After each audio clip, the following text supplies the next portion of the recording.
ની વચ્ચે આવ્યો છું તો ગઢસીસર અને ધીમા આ બંને બ્રાન્ચની અંદર આજે થઈ છે 15મી તારીખ 14, 15, 16 અને 17મી તારીખે એનું પાણી એ કેનાલોની અંદર ચાલુ થઈ જશે. એના બધી વ્યવસ્થા કરીને 15, 16 આ 2 દિવસની અંદર જે એને સફાઈ કે બાકી જે કરવું એ કરી લે, પરંતુ 17મી તારીખે સાંજ પહેલા નર્મદાનું પાણી એ કેનાલોની અંદર ચાલુ થઈ જશે. જાણ કરવી હોય બધાને કરી દેજો. અહીંથી જાહેરમાં અત્યારે બધાને તમને આજે વાત કરી રહ્યો છું કે આ કામ અને પાણી પછી તમે દુકાન ચાલુ રાખશે.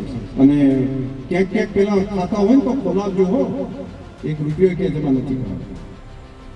તો આખા ગામ વચ્ચે ભલે 4 તો કાંઠા થો એને મંજૂરી તો લેવાય ને, એના માટે કંઈક તો કરવું પડશે કે આ મંજૂરી માટે જ્યાં ખમતો ભાગો પિયાવો વધારે ને તો 2-4 કરો, નહીં આ પેલું પિયત ને બિન પિયત આવ્યું એ ટાઈમે મારા તો માથા કૂટ થઈ. મને કે